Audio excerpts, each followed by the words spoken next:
What do you think is stopping aliens from killing us all? We're listed as mostly harmless. So you're saying there's no reason to panic? Not as long as the dolphins remain. Thanks for all the fish. If I had just one more wish, it would be a tasty fish. And so long. Specialty at the restaurant at the end of the universe. Don't panic and always carry a towel. Other than the reference, this is the right answer. They don't care. We are meaningless. We can't do nothing to them, and nothing on Earth is important to them. Our world is toxic to them because most organic material on Earth is not common with theirs. They're probably enjoying the hilarity of watching us destroy ourselves, our planet, and each other. Also, 0:06 and 16 seconds. Web link. Honestly, I believe that if there are aliens, they went through the same damn issues. Some made it out, some didn't. The ones that made it out are looking at us waiting to see WTF happens. The book Macroscope covers this. And yes, they all killed themselves off most of the time. 07 Commanders. Humans, Homo sapiens species status, pre-Type 1 civilization threat level, mostly harmless at an intergalactic scale, extremely dangerous to themselves at current technology level. Note, the human race has high adaptability and has advanced their technology at an astonishing rate. The species made their first successful powered flight in 1903, and little over 50 Earth years later they put their first satellite in orbit around their planet. A mere 10 years later, they put delegates of their species on their moon, or their natural satellite. Since then, they have made innumerable technological advances to be listed here, but are projected to become the most advanced species in the universe within the next few centuries. The species are only a danger to themselves at the moment, as they have a history of being extremely violent between themselves and are not a unified planet as of yet. They are split into numerous countries that always seem to be at odds with each other in some way. Just as they are projected to be extremely advanced within a few centuries, they are also projected to destroy each other with their recently discovered nuclear weapons, the odds of which are very high as of late. But should this species survive and unify, they are more than welcome to join the Galactic Council of their sector. A few more kills, and we can get to novice. Elite is a long way off though. /r/Lita Dangerous is leaking, Reddit link. They have more important things to do. Exactly. It's like a bunch of ants in the middle of Wyoming asking what's stopping humans from killing them. We can and we will, but not until it benefits us in some way. The aliens will leave us alone until they need to destroy our planet to build the intergalactic highway. They can't just destroy us like that and build a highway willy-nilly. The plans and demolition orders have to be on display at our local planning department in Alpha Centauri for 50 of our Earth years. Well, if this ever happens, always know where your towel is. The Destruction of Earth, by A. Vaughan. O plurtle and gurpling jurtles of earth. Thy freddled and fountingly crustles erode. Your mangled derms strangle, and much to my mirth, 'twas I of the slaget who saw you explode. Your mashers were meated and pockled and primed, and there, where the higrilly slurpled was slurped, your grunties were grunting. Your liver slimed. You fumped and you gobbered. You hooped it and herped. Like furts of the festering fetters you are, you end as an ittering light in the sky. You burn as the bunt of the brindleward star. Galley to you, humans. Farewell, and good night. Thanks, I hate it. Actually, I quite liked it. I thought that some of the metaphysical imagery was really particularly effective. Interesting rhythmic devices too. Perhaps it's the same reason why you haven't walked for 9 hours into the forest to set fire to a specific anthill. Why would you bother? Which is why we are more likely to be killed by preteen aliens than adults. Edit. Apparently Stephen King already thought of this. Who would then probably upload our demise on his AlienTube channel for likes and followers? Better his AlienTube channel than his Alien Hub channel. I hear you humans are having problems with your ozone layer. What? I can fix that for you. No, you don't need to pay me, I have something else in mind. What? I just need you to climb under the console over here and act like you're stuck. Why would I get stuck? There are literally no sharp edges or protrusions to get caught on. Just pretend like you're stuck, okay? It'll be great. Now, your line is, "What are you doing, Step Invader?" You'll know when it's time to say it. I feel like this is probably already a movie. Or hentai. But yeah. Make it so. Lol. Terrifying thought, what if the only things of value humans can export to an alien culture are our crafty Pornhub memes? You should read The Three-Body Problem. I don't want to spoil anything, but it does touch on why aliens would be concerned about an ant colony in the middle of a dark forest. I'm not going to read it, so please spoil it for me. Everyone that's at all interested in this entire thread should read those books. So damn good. Aren't we doing that for murder hornet nests? The difference there is that we directly feel threatened by murder hornets.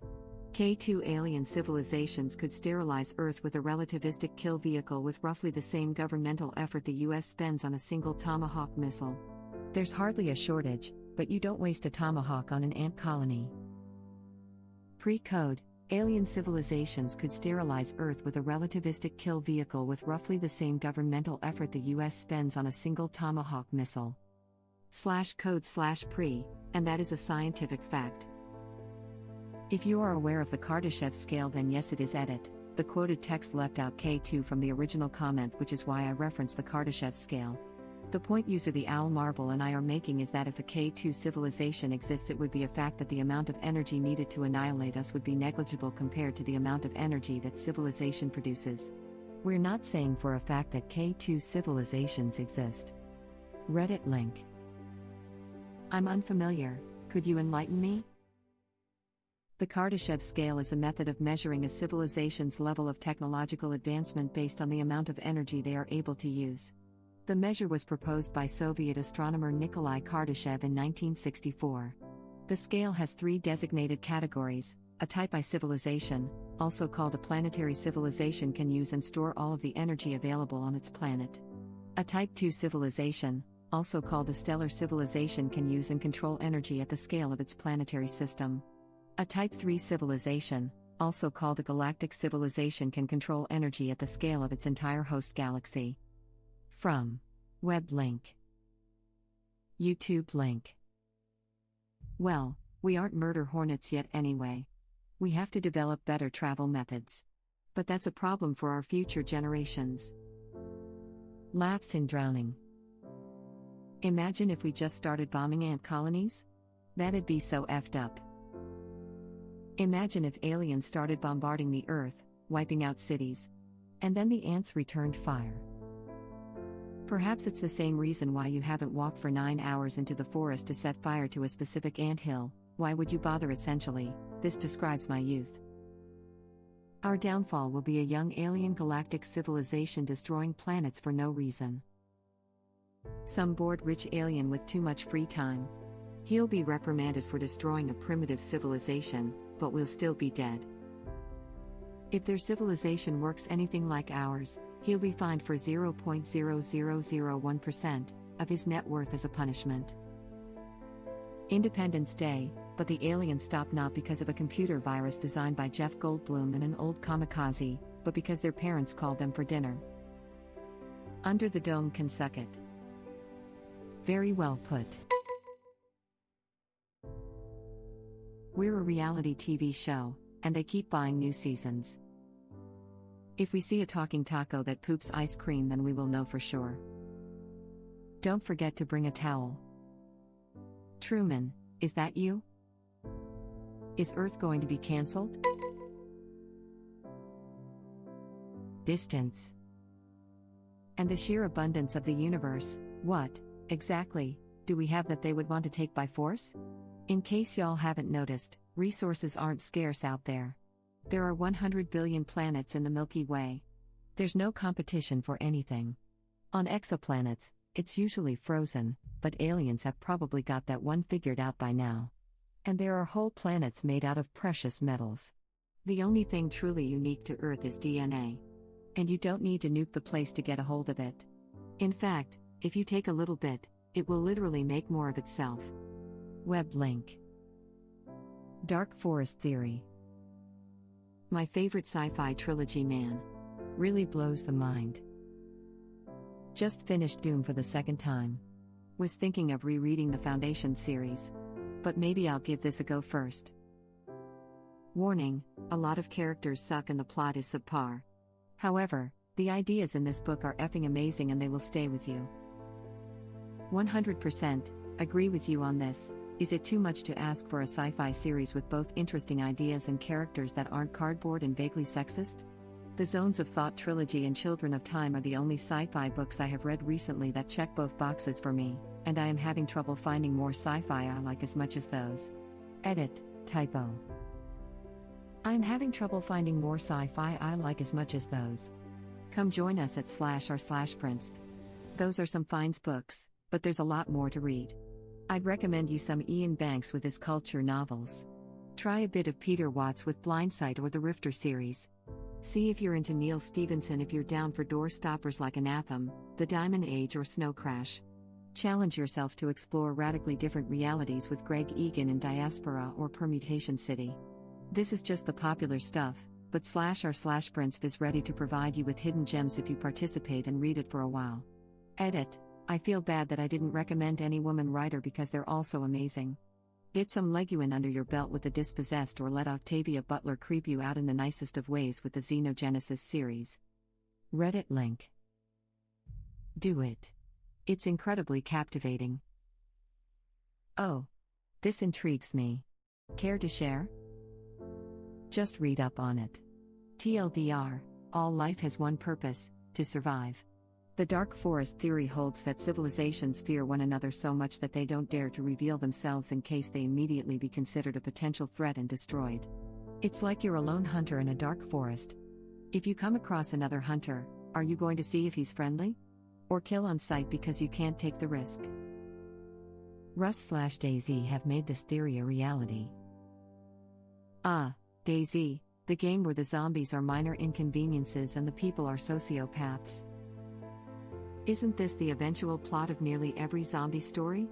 Zombies suck, but it's the people you really have to watch out for.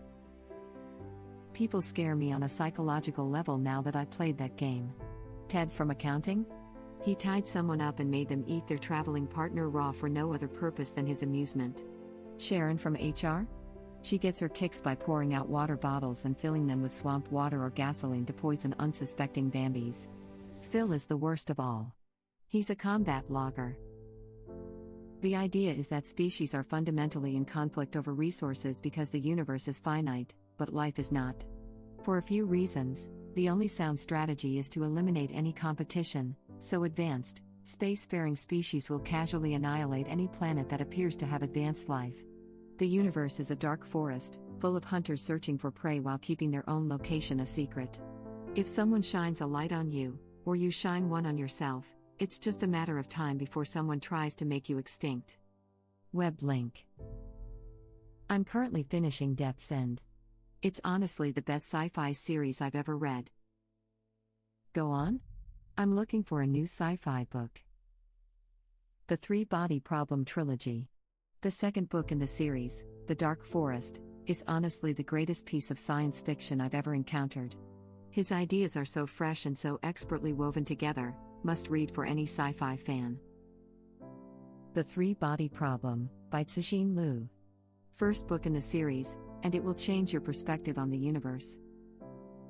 The only thing truly unique to Earth is DNA. Aliens harvesting DNA like a natural resource, that sounds like a good premise for a sci-fi series. Why do humans eat octopus and whales and insects? Maybe they want to eat us as a delicacy or hunt us for sport. If they see us as an inferior lower form of life, then they wouldn't have any moral qualms. Yep. Like the Predator movies. There is fear. And if aliens are anything like humans, fear might lead to a strike-first type of approach. It's not about resources, it's about killing them before they might kill us. If they saw us, they'd know we're a long way away from being a threat. We haven't even visited our next-door neighbor yet. Furthest we've ever left our house is to go out to the shed in our own backyard. It would be like Russia being afraid this hypothetical person was going to invade it soon. Russia fearing the tribespeople of the Sentinel Islands, the last known human population still in the Stone Age.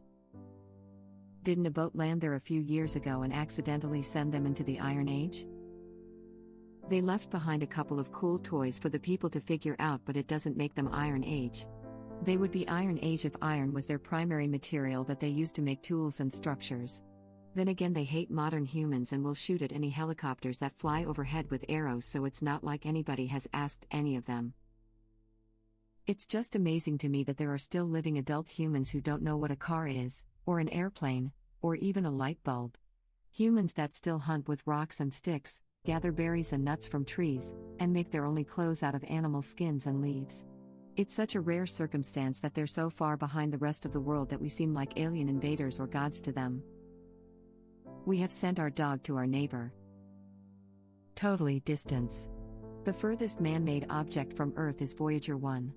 It was launched over 40 years ago, traveling at about 40,000 miles per hour, and took about 35 years to finally leave our solar system. Continuing at that speed, it will reach the next star in approximately 40,000 years, give or take a few. Space is unimaginably effing massive, and very, very empty. It's still only 19 light hours away. Space is too damn big. Also time. The chances an advanced alien civilization capable of traveling the distance between our worlds exists in the same time period as us is very low.